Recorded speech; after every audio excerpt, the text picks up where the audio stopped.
తెలంగాణలో కాంగ్రెస్ పార్టీ అధికారంలోకి వచ్చిన తర్వాత సీఎం రేవంత్ రెడ్డి పలు కీలక నిర్ణయాలు తీసుకుంటున్నారు.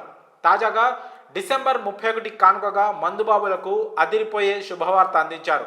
వైన్ షాపులకు 12 గంటలు, బార్లు రెస్టారెంట్లను అర్ధరాత్రి 1 గంట వరకు తెరిచి ఉంచేందుకు అనుమతిచ్చారు. అంతేకాదు రాష్ట్ర వ్యాప్తంగా జరుపుకునే ఈవెంట్స్లను రాత్రి 1 గంట వరకు జరుపుకోవచ్చని రేవంత్ సర్కార్ తెలిపింది. ఈ మేరకు జీవో కూడా జారీ చేసింది. అయితే ఈ వేడుకల్లో ఎట్టి పరిస్థితుల్లోనూ డ్రగ్స్ వాడకుండా జాగ్రత్తలు తీసుకోవాలని అధికారులను సర్కార్ ఆదేశించింది. అంతేకాదు గ్రేటర్ హైదరాబాద్ పరిధిలోని ఈవెంట్లు, పార్టీలపై ప్రత్యేక నిఘా ఉంచాలని సూచించింది తెలంగాణ ప్రభుత్వం. మరోవైపు కొత్త సంవత్సరం వేడుకల సందర్భంగా హైదరాబాద్లోని 3 కమిషనరేట్ల పరిధిలో పోలీసులు కఠిన ఆంక్షలు అమలు చేయనున్నారు.